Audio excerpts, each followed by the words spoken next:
Right now, right now. Right now, right now. Right now, right now. Right now, right now. Right now, right now. Right now, right now. Right now, right now. Right now, right now. Right now, right now. Right now, right now.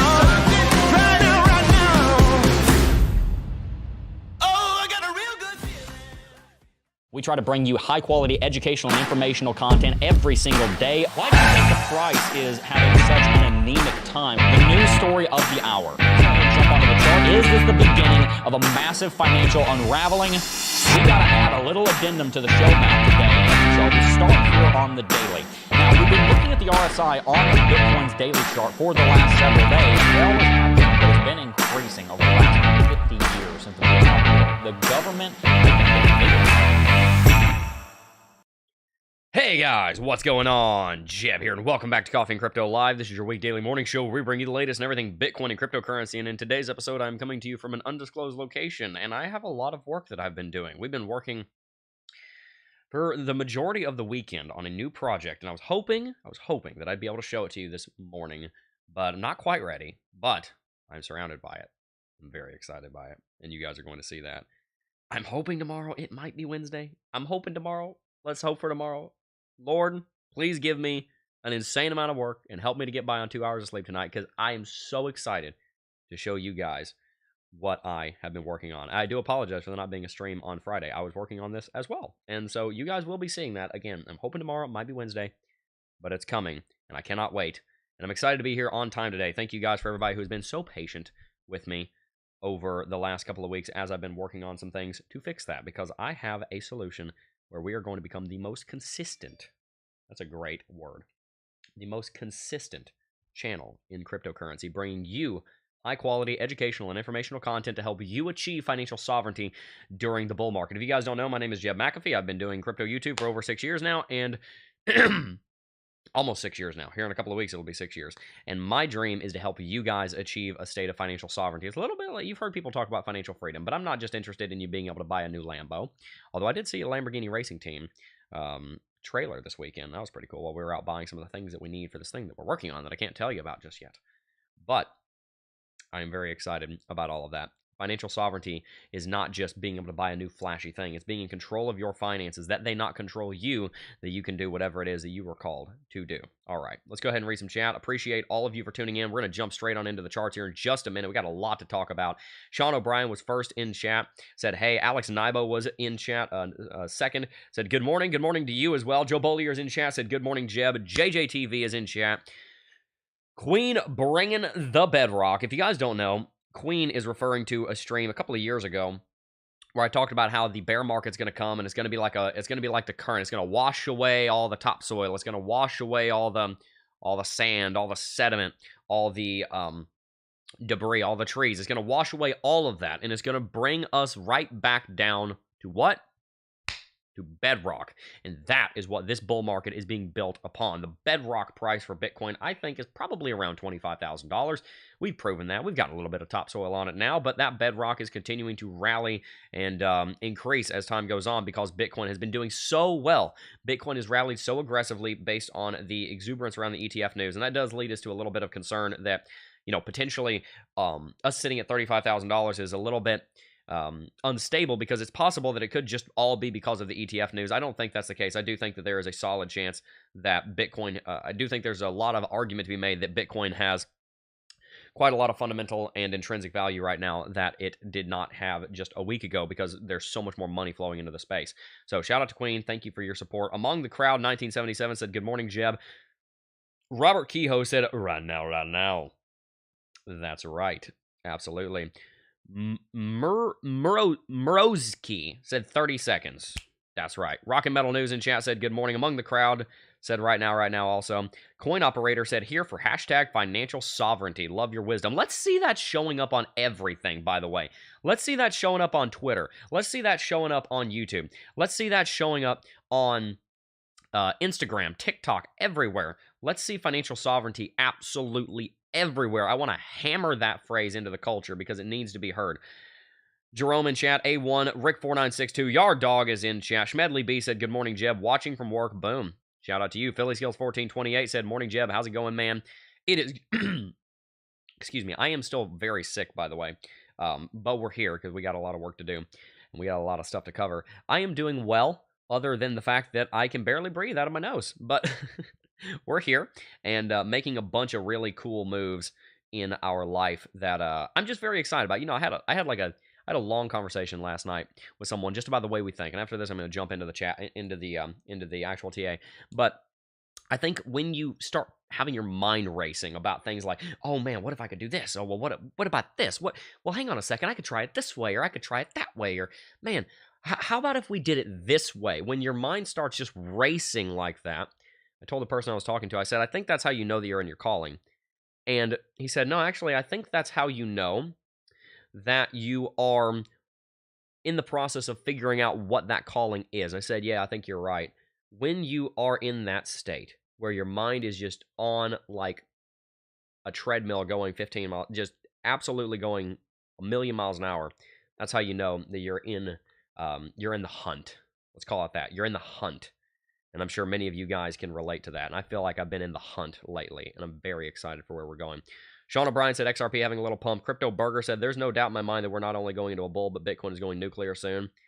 Yeah, I think we're going to do very well. Jay's in chat. Mike Lowry said, good morning. Watching from the waiting room. My wife is having surgery this morning. Hashtag FinSob Monday.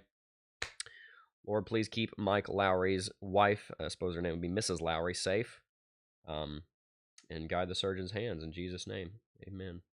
Be praying for you more after the stream, Mike Lowry. Hope that all goes well, and reach out if you need anything, my friend. Got to try some of your wife's family remedies. I'm sure they have a few. Or Vicks. Yeah, I probably should do that. Anyway, I've been rambling enough. It's almost 10 minutes into the show. Let's jump into it. Right now, Bitcoin is trading at $34,800, and you guys know me. I like to be as authentic as I can. I ain't gonna make you wait the whole stream to figure out that signal I'm talking about. Check this right here.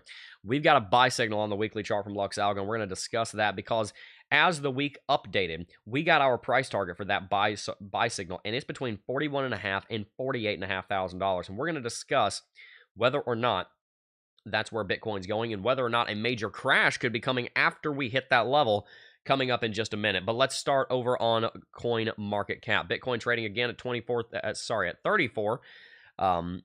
815, up 1.35% in the last 24 hours, up 13.47% in the last week, up 109% year to date. Big movements coming out of Bitcoin this year, obviously, and we're very, very excited that Bitcoin has managed to do that. And of course, that is against all the odds. If you guys don't remember, of course, Bitcoin has been through hell and back this year. We have had so many attacks on the cryptocurrency space, from the SEC, from the way that the interest rates have been operating, from just everything, really.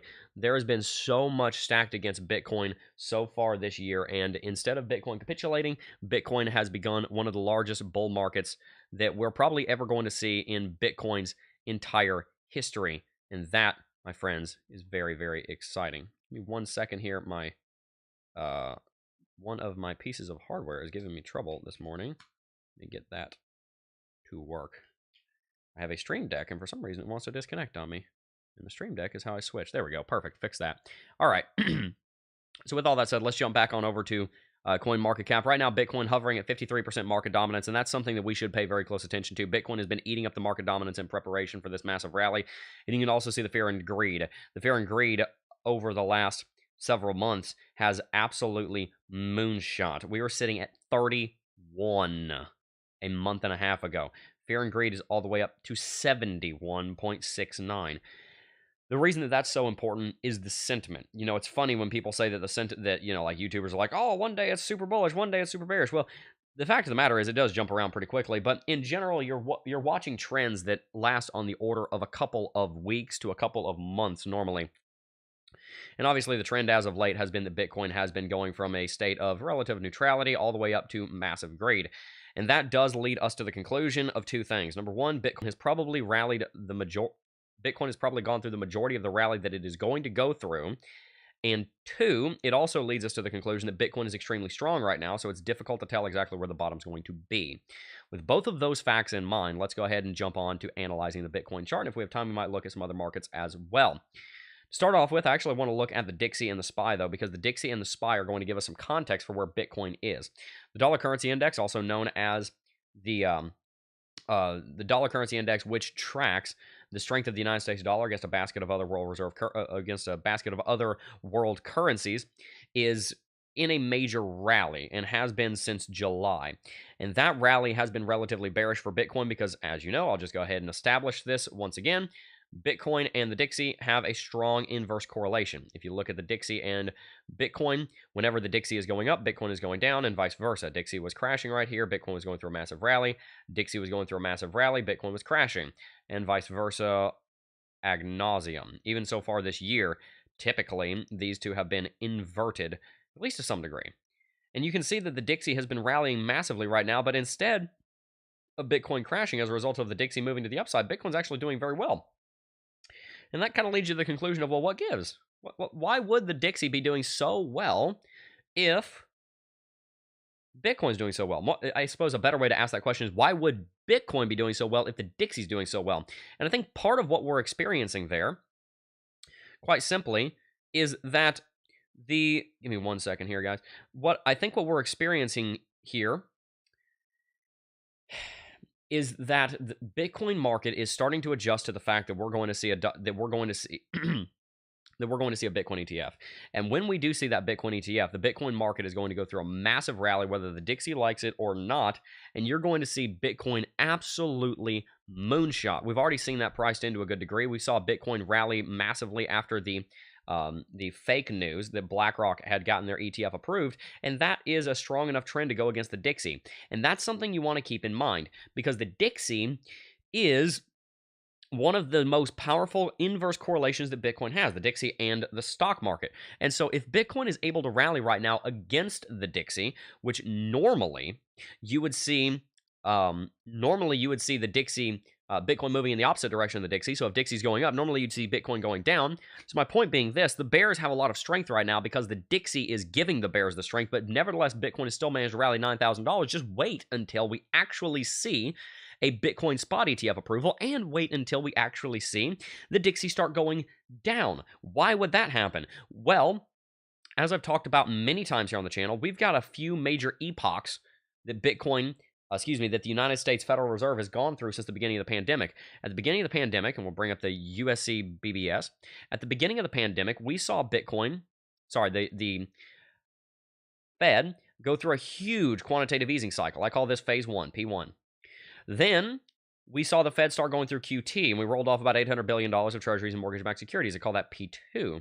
At the same time, when we have the EFFR, they were both moving in the opposite of that, so the effective federal funds rate dropped, slammed to the floor. Let's go ahead and remove the Dixie for a second here. The effective federal funds rate dropped, slammed to the floor in phase 1. So this is what we call an easing cycle. This is a cycle of putting a lot of liquidity into the market. And then in P2, we move into a tightening cycle. These two had major implications on the Dixie. And as you'll notice, during P1, the Dixie was crashing. And as P1 was coming to an end, the Dixie started rallying in a massive way, largely not because the United States dollar was doing very well, but because everybody else was doing so terribly. Because at that point, the lockdowns had their full effect. It takes about a year for things to be felt in the supply chain, unless it is demand side and delivery side constraints. Then it starts getting felt a lot sooner, which is what happened. And so the Dixie went through a major rally about 6 months before you really would have expected it to. P1, Dixie was crashing. P2, Dixie moonshot, because a tightening cycle is normally very bullish for the dollar. Why? Well, the reason is very simple. The United States dollar is the strongest currency of every single currency on the planet. And so if you go through a tightening cycle with the dollar, everybody else is probably going to go through a tightening cycle as well, but none of them are going to fare as well as you do, so the Dixie ends up moonshotting. What's my point here? I know I can be long-winded at times. My point is that the Fed is plateauing interest rates, and here in 2 days, something we need to watch out for on Wednesday, hoping to have the thing I want to announce for you guys done by Wednesday, because we got a lot of content to do on Wednesday with the announcement from the Fed. It's going to be a big deal.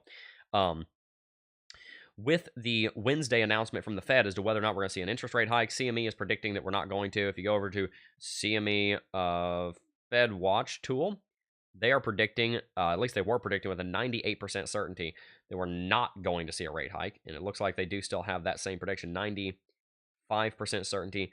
5% likelihood they're predicting a drop. I don't think that's going to happen, but they're predicting a drop before a hike, and that's pretty telling.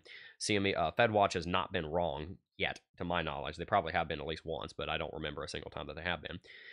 We're moving into a period that I'm calling P3, and this is one of the major theories that I have here on the channel that many of you guys will have heard before. In P3, you are going to see the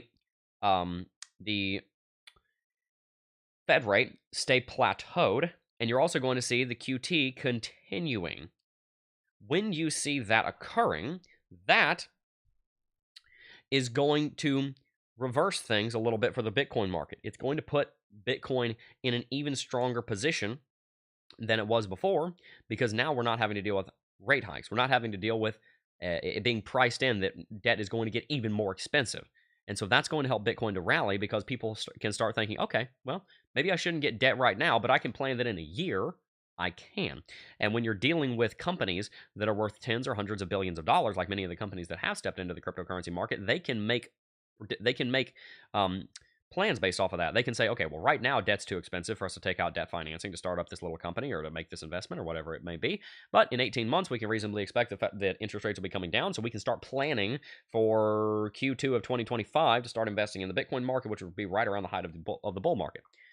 All that to say, I'll try and make my point concisely here, because again, I know I can be long-winded. My point is, Bitcoin has rallied $10,000. And with it having rallied $10,000, it did that with a massive headwind of a huge rally. On the Dixie, which typically would be very bearish for Bitcoin. With a massive headwind of a massive Dixie rally, we managed to rally exorbitantly. Now, don't forget, I mean, it is true, and it is important to note that the Dixie had kind of paused, so that definitely helped. But just think about when the Fed reverses their policy, we go into a quantitative easing cycle again, and the dollar starts losing value on the rest of the markets. And so we start seeing Dixie go down. We start to see the interest rates go down. And we actually get the ETF approved either 3 months from now or 2 years from now, whenever it'll be. But sometime during the next bull market cycle, I'm quite confident that we're going to see that approved. At that point, what kind of explosiveness happens to Bitcoin? When you have the pensions, when you have the 401ks, when you have the Roth IRAs, when you have the public, when you have the institutions, when you have the retail, and when you have the Fed moving into an easing cycle, or at least a neutral cycle, where they're potentially not doing QT anymore and they're dropping interest rates, what does that do for Bitcoin? It gives it a lot of nitrous. And we've already seen that to a certain degree. People have priced in some of what I'm talking about. I've been talking about this for 6 months. I've been shouting this from the rooftops that the backing forces behind the cryptocurrency market are shifting. The headwinds are starting to turn into crosswinds, and that's not great, but you can tack your sailboat and you can make it work. They will be tailwinds at some point in the future, and they're going to push Bitcoin forward. And people are starting to realize that, and I think some of that hope for the direction the Fed's going, some of that hope for the ETF is driving this rally. And that leads me to the total market capitalizations. Look at the total market capitalizations, guys. Bitcoin total has broken through $1.25 trillion. We're not just talking about $1 trillion anymore. We've broken through $1.25 trillion, which is a yearly high. It's not an all-time high. All-time high is up there at 3, but it's a yearly high.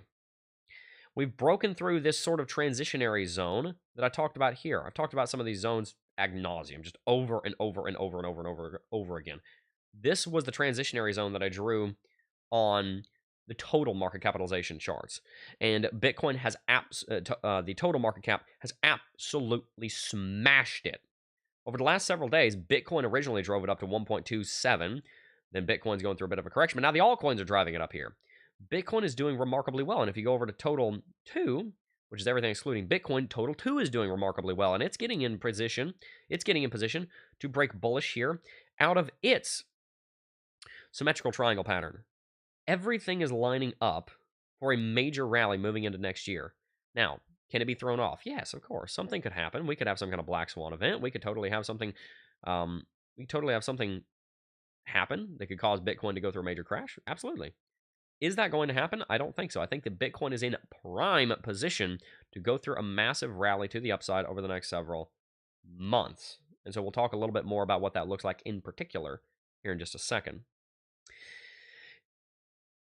Is a Bitcoin epic rally on horizon. Many analysts predict 48K surge by mid-November. Crypto Burger. Is that did you write that?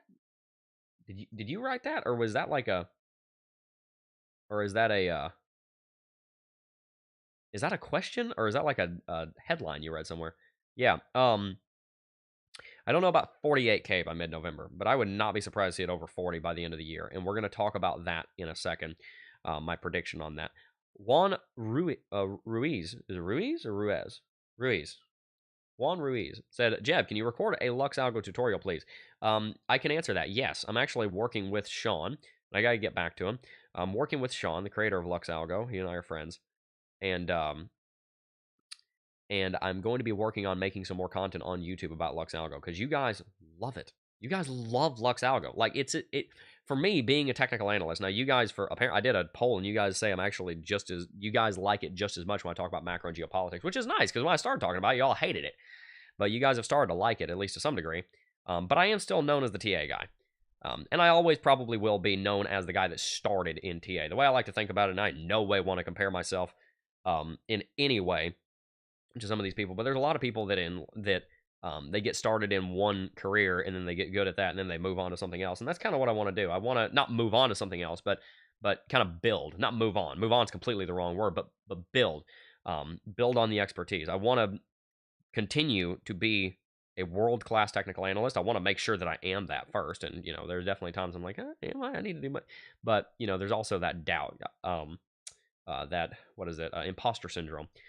But I also want to be a very skilled analyst of macroeconomics and geopolitics. And I'll tell you right now, I have a lot to learn on those things. I don't have an economics degree. I don't have a poli-sci degree. I don't have any of that. I've taken a poli-sci class, but I mean, it was basically a bunch of review of American history, right? And I knew that stuff. It was funny. I was in a poli-science class, political science class. Professor Fridkin, I remember him. He was pretty cool. And we took the U.S. naturalization exam, and this was just, if you want to talk about colleges, I went to college for one semester and I dropped out because I was so fed up with it. I was in that class and we took the United States naturalization exam, the exam that you have to pass to become a United States citizen. And all these people in here are, born United States citizens. And there's 20 questions, and I think most people got about 3 of them right. And so I was trying to be humble, so because I knew all the answers to that question, to that test. Anyway, there's plenty of answers I don't know. I'm not trying to be prideful and say I know the answer to everything, but on that test, I knew all the answers to that test. And so I would raise my hand, and I'd answer one of the questions, and then I answered like 2 or 3 in a row because he was going around asking everybody to answer the question. He was going through it, and I started being like, I don't want to raise my hand because I want somebody else to answer. There's like 50 people in here, I don't want to be the only one answering, but I kept raising my hand because nobody else would answer. And then Professor Freakin's like, he would look around, he'd try and get anybody else to answer. He's like, okay, fine, Jab, go ahead. And so I'd say the answer. He'd say, yeah, that's right. And this guy looked over at me, and I cannot remember what he said. A friend of mine, Alex, was with me, and Alex actually made the original YouTube logo for this channel. So shout out to Alex. I need to see him. He's a cool guy. But he was sitting right next to me, and this guy looks over at me, and he goes, like, I think he said, dude. He's like a stoner kind of type.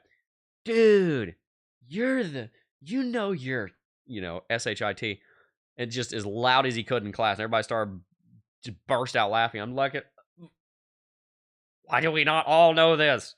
Like, why can we not all name one war from the 1800s? Anyway, complete mess. Sorry about that, guys. I am still learning how Apple works. I try to mute that phone, and it doesn't want to mute.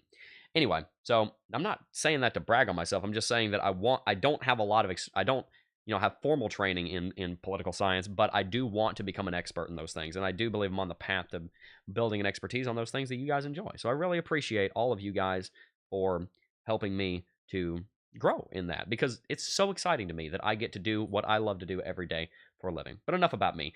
Let's continue on here. What's your short-term prediction on Bitcoin? We're going to get to that in just a second, Power. Great question. That is most of what we're going to be talking about for the rest of this stream. E.R. Berg said Lux Algo equals training wheels. I kind of like the analogy, but not so much, because training wheels you take off when you don't need them. I've been doing technical analysis almost every day for like 6 years, and I still use Lux Algo every day. I've been riding a motorcycle for 4 or 5 years. I'm not just cruising around with the clutch out and not using the throttle like I was when I was first learning. That's training wheels, So I get your point. And Lux Algo definitely will help you when you're getting started, but I personally wouldn't compare it to Training Wheel, because I think Training Wheels you end up getting rid of. Lux Algo, I think any technical analyst would benefit from. So let's go ahead and jump straight onto it. We've got a clean chart. You guys know I love doing some clean charting, so let's dive right on into it. We've got a level of resistance here at 31,794. We've got a level of resistance here at 39.63. We've got a level of resistance back over here that is also relevant. This is a level of resistance that we set on the 24th of January, 2022 at 32,833, somewhere around there. Those are all the major levels of resistance that Bitcoin just smashed straight through. Bitcoin completely ignored all three of those. It just turned on the anti-gravity thrusters and then just kind of levitated up through them as if they weren't even there. And I do believe the majority of that was based on this candle wick, when Cointelegraph, doomed that poor intern to fall and out the window, and they announced that Bitcoin had it, that BlackRock had launched their iShares Spot Bitcoin ETF, had it approved, and they hadn't. But I think the reason that we rallied so much is that the market after that priced in the fact that, oh, wait a minute, Bitcoin's going to rally $8,000 or $2,000 or $6,000 on the day the ETF is approved, and the ETF will probably be approved. Many very powerful individuals in the industry are expecting that could be around the corner. If not, when Gary Gensler gets the boot, then eventually we will get one anyway, because nobody's stupid enough to follow in his footsteps. So where do we go from here? Well, I am very encouraged by the weekly chart right now, and I wanted to share some things with you. We have seen the first major bullish cross on MACD's weekly chart that we have seen in a very long time. The last time we saw a bullish cross, anything like this, was here in August of 22. We draw a vertical line in August of 22. What are we going to see? Well, Bitcoin wasn't doing a whole lot. But what would Bitcoin end up doing? Kind of just traded sideways, moved sideways a little bit. And then, right around here, MACD was basically right where it was at the same time. We ended up going through a major rally. So the buy signal was predicting something. There are two kinds of buy signals. There are two kinds of crosses on MACD. There are the kinds of crosses that are important in that moment, and there are the kinds of MACD crosses that are predicting something in the future. And there is a third smaller category of MACD crosses that come in super late. And I suppose there's a fourth, which are just kind of the duds, and there are a few of those. You can even see a couple of those right here, like right there and right there. But ultimately, the two major types are the ones that are predicting something that's going to happen in the future, or the ones that are predicting something that's going to happen very soon. This is one of the ones that was predicting something that's going to happen very soon in the future. This MACD cross is the one that is following and predicting something that's happening right now. But the thing that I want to draw your attention to are the last couple of times that we saw a MACD cross above the zero level. The last couple of times that we saw a MACD cross above the zero level are right here and right here. And those instances are absolutely massive, the rallies that ensued.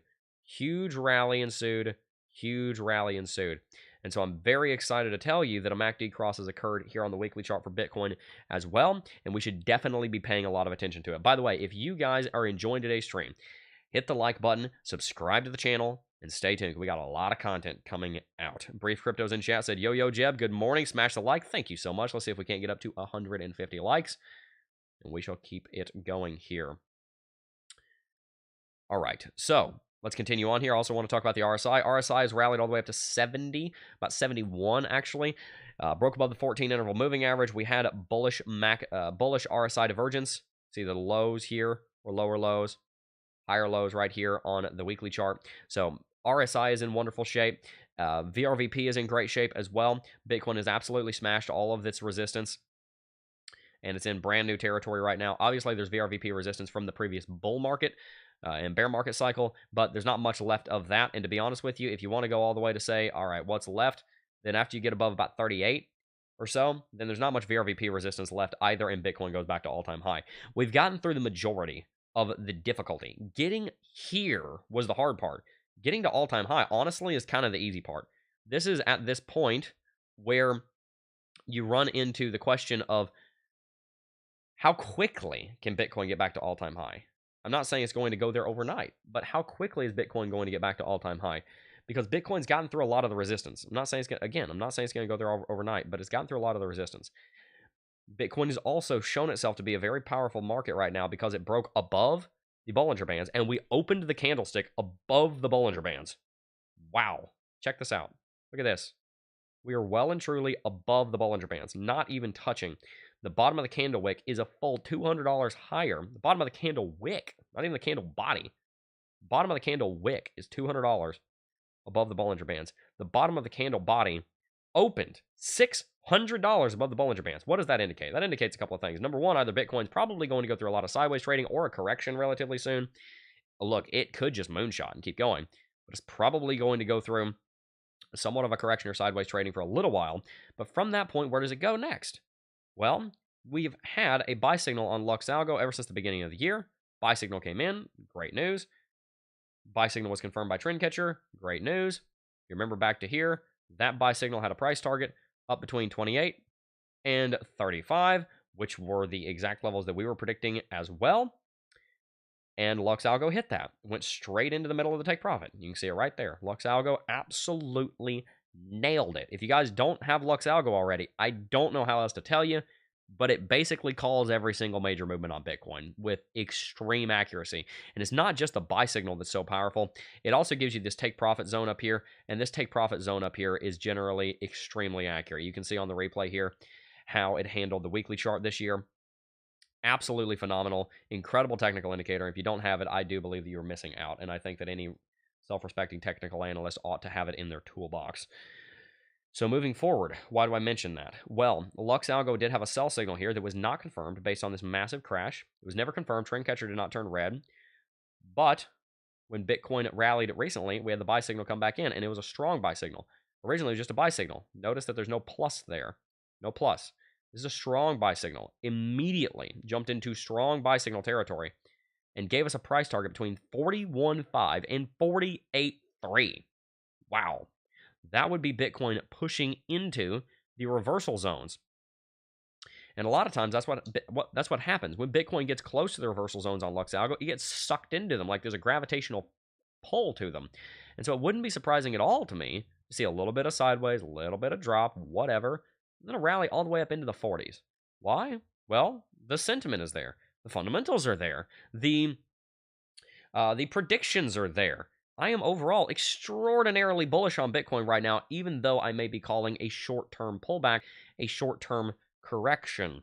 Bitcoin very well needs a little bit of correction, unless there's some kind of ridiculously strong bullish fundamental going on, which at the moment there's a lot of hype, but there's no actual like, okay, ETFs launch, we're getting 1 million users a day, 1 million buyers a day. Like, we're not having that happen.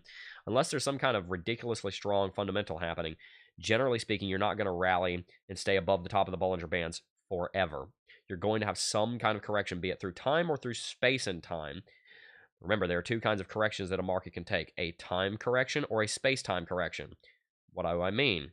Well, trading sideways is through time. You're not moving down in price. You're just trading sideways and letting the market catch back up to the level that you're at. We watch Bitcoin do that here. In large part, following this rally, Bitcoin took a time-based correction.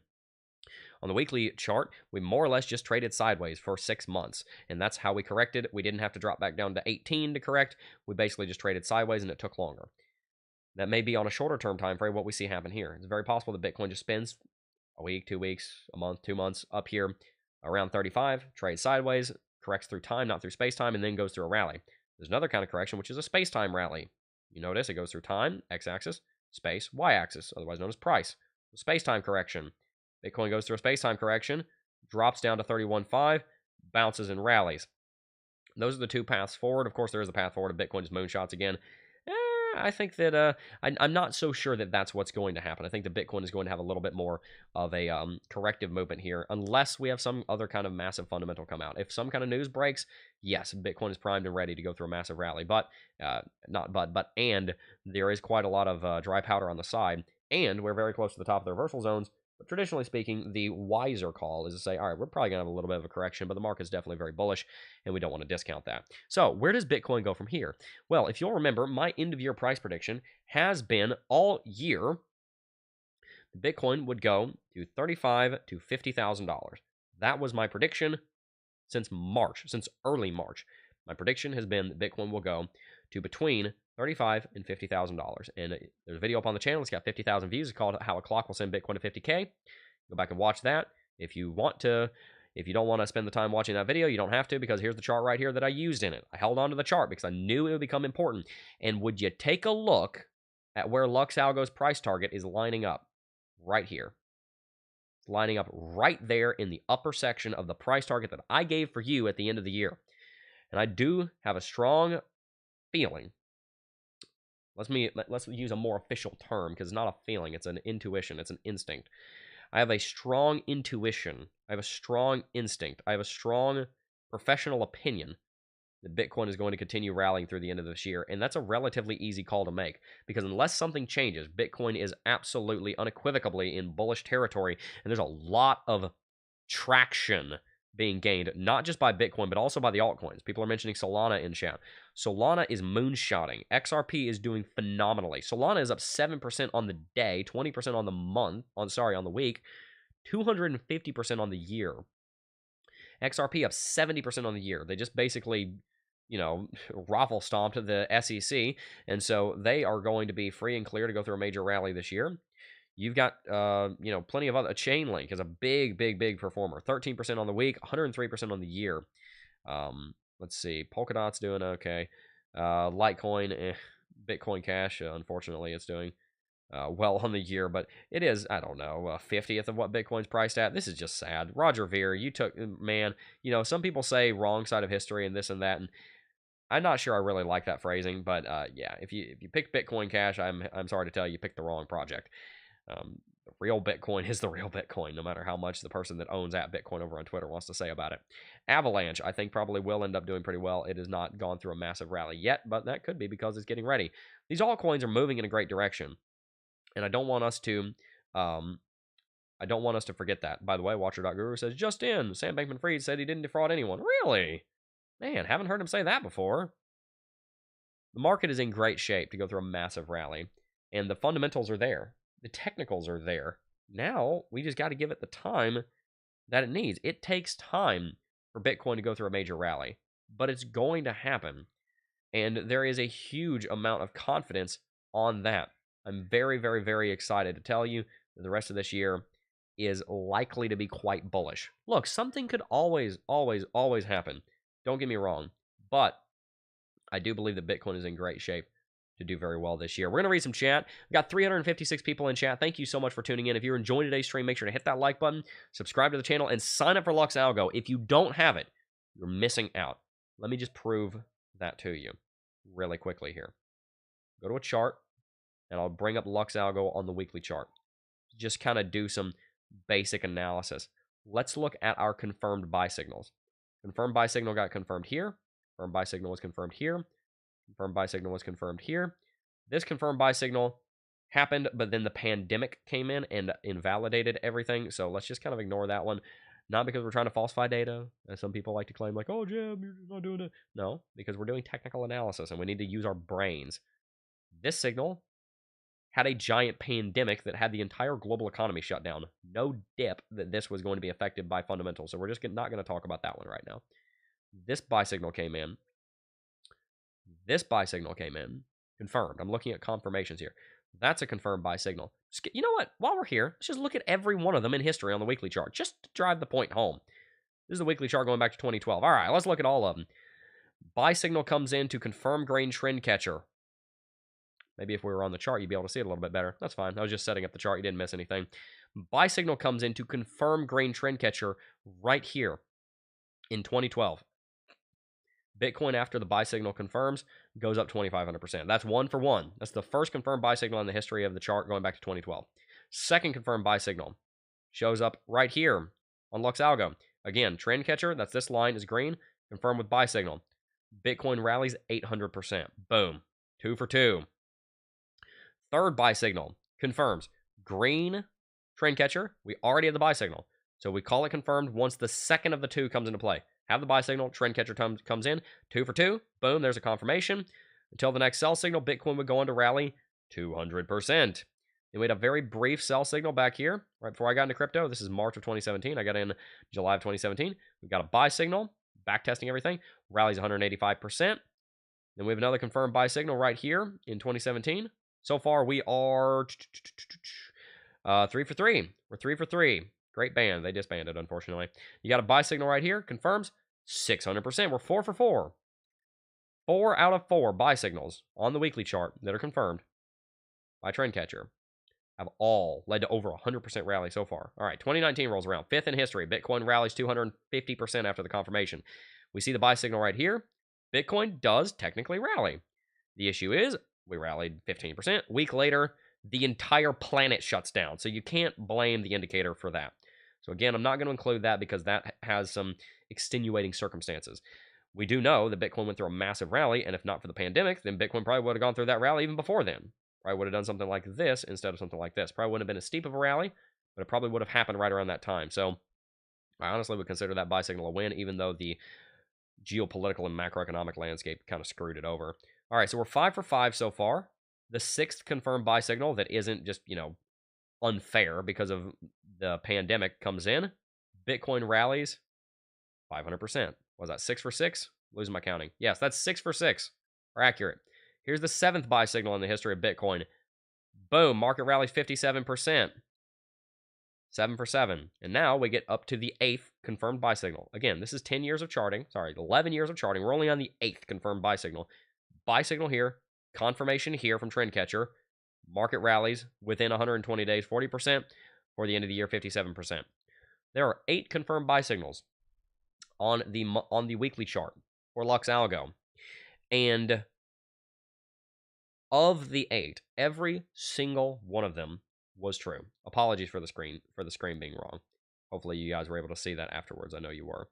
So my point is that Lux Algo absolutely knocks it out of the park. And it is predicting to show you what I'm talking about. And I do have a solution for that also, by the way, guys. I'm going to be getting a monitor on my desk. You guys are going to see that here in a minute, here in a couple of days, to watch the show feed, and that'll help. The point that I'm making here is that Lux Algo right now, for as good as it is predicting that we're going to 41.5 to 48.3. And we should take that seriously. If you guys don't have Lux Algo yet, you need to get it. Sign up with link in the description box down below. Use coupon code JEB30, JEBB30, and you'll be glad you did. If you use that coupon code and you sign up for the annual plan, you will save almost $500 a year. You can use, instead of putting into Lux Algo, you can use it to go and trade with or invest or put yourself in a more financially sovereign position. It is my dream, it is my goal to help you guys become as financially sovereign as possible so that you can have control over your finances, that they not control you, and you can live out the life that you were called to live out. Really appreciate all of you for tuning in. Xenodermis is in chat. Good to see you, my friend. Brief Crypto said no chart. I'm sorry, guys. Like I said, working on some things that I think you guys are really going to like, and when I'm done with it, you will also see that I'm going to have I'm planning on having a second monitor where I can see the show feed. Good morning, Crypto Jeb. Crypto Surge said, good morning, everyone. Here, happy Monday. Sorry I'm late, busy working in New York City. Boom. Shout out to the Big Apple. So why did you want to torture yourself by going up there? I'm sorry. Did I say that on air? Did I say that on air? I'm sorry. Queen said 25 basis points or pause. Probably a pause. Probably a pause. I'm guessing a pause.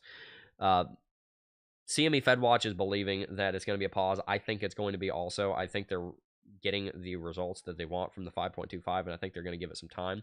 I don't think that they're going to. Somebody said, what brand are you wearing? This is a Vincero.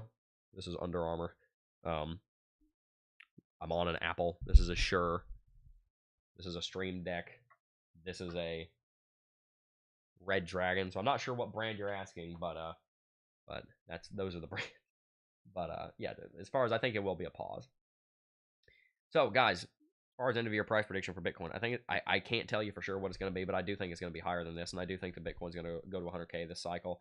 And the fact of the matter is there's a lot of exuberance here, and the other fact of the matter is that there's good reason for there to be a lot of exuberance here. This market is in a very, very, very good position, and I'm glad to be able to tell you that. The very reason why Americans don't have any pride in this country anymore, Jerome said. To what do you speak? Because there's a lot of reasons that that's the case, unfortunately. A lot of reasons that is the case. Queen said, yes, sir. Keys Pro said, hi. Carl Matt said, bro, Crypto Jeb, blessings. Thank you. And thank you, Lord, for blessing this stream today. And it is my prayer that you would bless everyone here and help them to know your son, Jesus Christ, as their Lord. Florida Strong is in chat, said thank you. Good to see you. John Doe is in chat, said, yup, politics dictate charts. That's right. All right, guys, like I said, got some projects I'm working on, and you are going to see this soon. I am hoping tomorrow, but I'm telling you what, it's a big project, and it's a lot of work. But hoping you guys will see it tomorrow. I got everything I need. I just got to put, I don't know, maybe 15 hours into putting the thing together. Probably something like that. And then you guys are going to see it. But more content coming out today. Going to go record the video real quick. And I've got a new schedule. I'm planning on the schedule that I'm wanting to do. And you guys can drop a 1 in chat or tell me if you like this. The schedule that I am working to get to is stream 5 days a week, a technical analysis video 5 days a week, a phone video on top of that 2 or 3 days a week, a short 5 days a week, and then a Sunday video. So that would be about 18 or 19 pieces of content a week on the YouTube channel for just little old me, for just myself. And so that's the plan. You can tell me in chat if you'd like that. I'm saying a TA piece of content every single day, edited, like a Climate of Crypto style video, 5 days a week, and then a phone video in case there's something I need to talk on. And that's probably going to happen 2 or 3 times a week, maybe even more. And then a short. And then after I get that schedule on lock and I'm able to actually maintain that, because I think I can maintain that. I just got to actually get a lot of things put in place. A lot of work to do, but I know what to do, and that's the exciting thing. Sometimes as an entrepreneur, you don't know exactly what to do, and you need to create yourself some assignments. But right now, I know exactly what to do. I just need to spend a few months busting my tail and getting it all in place, and being a good example for you guys. So looking forward to being able to provide you guys the kind of content that you're coming from and helping you guys to really achieve financial sovereignty. I really feel like I really believe that we're moving in the right direction, and I think that you guys are going to benefit a lot from what we're doing. If you enjoyed today's stream, hit the like button, subscribe to the channel, and make sure to stay tuned because we have a lot more content coming up soon. Make sure to follow us on all of our social media. You can find the links and handles for those down below. As I said, I am going to wrap it out before I go. I do just first want to thank each and every single last one of you for watching, as always, and I will see you guys in the next video. Peace.